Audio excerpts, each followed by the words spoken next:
Good evening, Bahamas. Coming up tonight.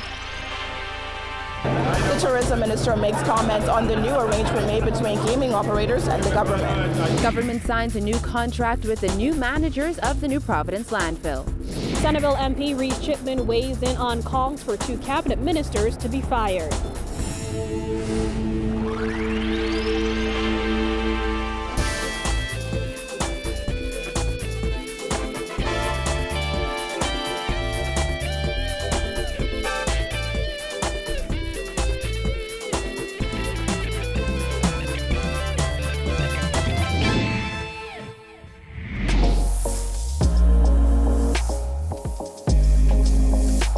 Our news is brought to you by Alive. Welcome to Our News and thanks for joining us. I'm Kyle Joaquin. On the heels of the Bahamas' latest blacklisting by the European Union, Financial Services Minister Brent Simonet defended the minister administration's efforts and declared that the EU, quote, wants our things. His comments came as members of Parliament debated and passed amendments to the Commercial Entities Amendment Act in the House of Assembly today. Jasmine Brown has more. Not only the goalposts are moving, but they want our things, if I can put it that way. They want to make sure they get our business. We are a very well-regulated country. We're a very high professionals that work here. We've dealt with over the years of making sure the accounts that are here are high net worth, good accounts. We've worked at making sure that those accounts that shouldn't be here have left the jurisdiction. We've done most things that are possible, sometimes to the detriment of all of us. Simonet was frank in his comments as he weighed in on that EU blacklisting. The Bahamas was blacklisted by the European Commission due to strategic deficiencies in its anti-money laundering and counter-terrorist financing legislation.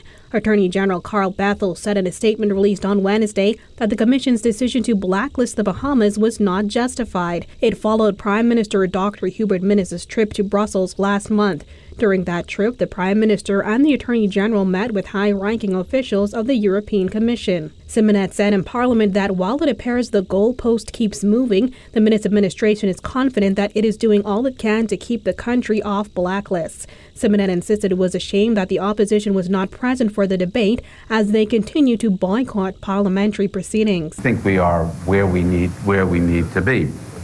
Constant goalposts moving. We think we've shot the winning goal on this one. We will know possibly towards the end of this month, the middle of next month, whether our works have been successful. The Commercial Entities Substance Requirements Amendment Bill 2019 expands and clarifies various definitions and substance and reporting requirements under the original legislation. The Commercial Entities Substance Requirements Act 2018 was among a package of legislation passed in December 2018 aimed at implementing measures to ensure compliance with international standards on tax governance and transparency. Centerville MP Reese Chipman seconded the bill and said while he supports the amendments, he believes it has its disadvantages. Mr. Speaker, the world is watching. The world knows, inclusive of the IDB and OECD and international stakeholders, when we are not complying with our own obligations or when we are not complying with our own laws. The world knows, Mr. Speaker, when we do not have a substantive post like Chief Justice Phil. The world knows when the respect for law and order is at an all-time low. The world knows, Mr. Speaker, when our Parliament we're passing laws without necessary regulations. The bill will be debated in the Senate on Friday. Reporting for Our News, I'm Jasmine Brown.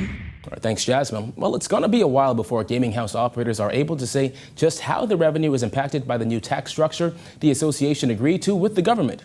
But Gaming House Operators Association CEO Gershon Major told Our News today, based on the agreement, all operators are comfortable for the most part. For the most part, yes, because again, it's a wait and see, determining what the patron tax on winnings would result. It's been a long battle between gaming house operators and the government over a new sliding scale tax that would have seen web shops part with tens of millions of dollars annually. But after taking the matter to court, gaming operators reached an agreement with the Minnis administration in closed-door meetings. What I think this is far better a position than the patron tax on deposits, because our core argument centered around the potential migration or channelization of patrons to the unregulated market where there's no safety net. And that could be very, very significantly dangerous for the Bahamas' brand and the external requirements of meeting the international standard in terms of being part of the financial services sector.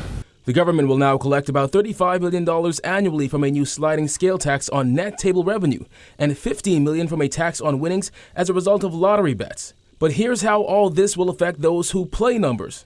As of April 1st, those with winnings up to $1,000 will be taxed 5% of that money, and those with winnings over $1,000 will have 7.5% in taxes deducted. There will be no tax on the winnings of casino games like spinning. Now, when it comes to the web shops, Major said he can't say for sure how the new tax structure will affect their earnings. Well, that will again be determined by a year out once the taxations are implemented and determining exactly what the business operations look like. Each of them will have to determine that on their own. And we certainly can't speak to the profit and loss composition of what that represents until it's implemented. According to Major, 90% of gaming house operators in the Bahamas are a part of the association. But we understand not all stakeholders in the association were present at the meetings. Those we contacted today refused to comment. But as for future meetings... Well, I think this is it. There will be, of course, ongoing conversations with the government on how we can innovate and continue to dialogue much better than we have in the past. And we're hoping that will be as constructive as the conversations we just concluded. Well, Tourism Minister Dionisio de Aguilar defended the Minister administration's decision to settle for less money from gaming operators, asserting the Prime Minister made the decision to settle instead of enduring a protracted court battle. With more on this, here's Giorgio Bain. Tourism Minister Dionisio de Aguilar said while they did not get what they hoped for in the new arrangement between gaming operators, he's happy that they got something. Well, I completely disagree that we're losing a pretty penny. We're doubling the take that we get from gaming right now. Right now we get 22 million under the old scenario, and the new tax structure will take us close to 50 million. So we felt that it was better to settle for 50 than to have no tax coming in for many, many years. The government will now receive millions less in gaming taxes. The new agreement secures revenue increases for the government and allows it to collect back taxes that remained elusive due to the court battle initiated by the gaming houses over significantly higher taxes imposed during the last budget exercise. De Aguilar said the Prime Minister decided to settle instead of dragging the matter out in court. The Prime Minister determined that, hey, let's get this settled, let's get the money coming in. We can't afford to be waiting years and years for this to be litigated in the courts, so let's settle on what we felt was an acceptable compromise, where we get in excess of 120% additional tax revenue. Not as what we wanted, but still a good turnout, a good solution. We came into office saying that we wanted to increase our take from the gaming industry, and it was a hard negotiation, and we compromised. De Aguilar said he's proud that the government stuck with their promises to tax the gaming industry, and he considers this a victory for the government and the Bahamian people, as the funds will now facilitate other promises made by the Minister administration. There are many things you could use the money for. Education, the government of the Bahamas has already agreed to make BTBI free, and it's part of our mandate to make the University of the Bahamas free. So, these additional revenues will go towards helping that happen. Government reportedly settled with gaming operators several weeks ago. Reporting for our News, I'm Giorgio Bain.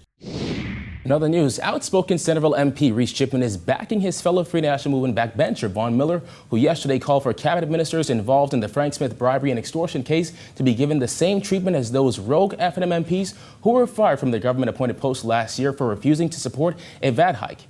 Here again is Jasmine Brown. I see it for what it is, and the bottom line is we need to address the processes that are involved with cases or situations such as this, period. In the House of Assembly on Wednesday, Golden Isles Member of Parliament Vaughn Miller called for fair treatment for all who serve in the Minister administration.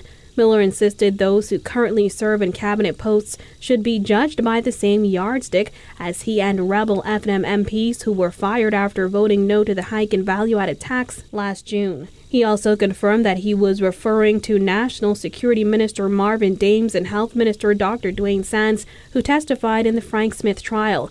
The opposition has called for their resignation. While Chipman said he supported Miller's views, this was his response when he was pressed on whether he thought both ministers should be fired. Are you saying that they should also be relieved of their posts in your eyes? Well, on the Westminster system? Well, I'm saying that whatever the Westminster model is, right, and based on the looking at being consistent with regards to our interpretation of the model, I think we should follow. We should stop. We should be consistent with the Westminster model. His comments came outside the House of Assembly. Moments earlier in the House, he commended Chief Magistrate Joyanne Ferguson Pratt for a ruling that acquitted Smith of all charges. Bahamians that in our judgment took a course of action that transcends politics and taps into a benefit to the next generation. And our thumbs up award for the month of February will go to Magistrate Joyanne Ferguson Pratt. Centerville wants her and the judiciary to know that we appreciate those of you who continue to do what you need to do to make this Bahamas a better place. Reporting for R News, I'm Jasmine Brown. 6 months after officials estimated it would cost $130 million to overhaul the New Providence landfill, the Bahamian company that secured the winning bid now puts the cost at $45 million. Jillian Gray has more. Large fires at the New Providence landfill could be a thing of the past, as today government signed a 10-year contract with a company who promised a better, more efficient plan. In April 2017, the New Providence sanitary landfill was engulfed in a fire of epic proportions. The fire burned for weeks as schools and businesses, homes and churches were evacuated, and eventually a national emergency was declared. It is against that backdrop and it's against that setting that this administration took the decision to deal with this issue. While officials initially projected that remediation would cost $130 million, that figure has dropped to $45 million. Well, at that time, the project was based on 2 phases. One is the operations and management of the landfill, which is what we're dealing with now. The other aspect is renewable energy, and that'll be dealt with separately. But this immediate phase is the landfill operation. They are now hiring staff for the project. Ferreira said remediation at the landfill is a concern not just for the residents in the communities surrounding the landfill, but rather the entire island. The New Providence sanitary landfill is actually located in the center of New Providence. And so while it may not seem so, because a lot of people don't appreciate that Gladstone Road is the center of New Providence, it in fact is. And so for us, we are aware that if there are intermittent fires or any sort of incident there, depending on the physical conditions, the entire island can be affected. The Bahamian-owned company will take over the landfill within the next 30 days. Chairman of the New Providence Ecology Parks Board said once they take over, they will put in place proper channels for the collection of waste. It is projected that up to 45 or more long-term environmental jobs will be supported through the park's operations. Meanwhile, Kerr promised they will develop full green spaces. After we have capped and covered and put in a vegetative covering, you'll have a ideal or idyllic green space where you have a mini golf course and walking or running paths. The Environment Minister said this process will be repeated in the Family Islands. Reporting for R News, I'm Jillian Gray. All right, thanks, Jillian. Still to come, Bahamas Air commissions its new jet, plus the opposition withdraws from the Senate. Stay tuned.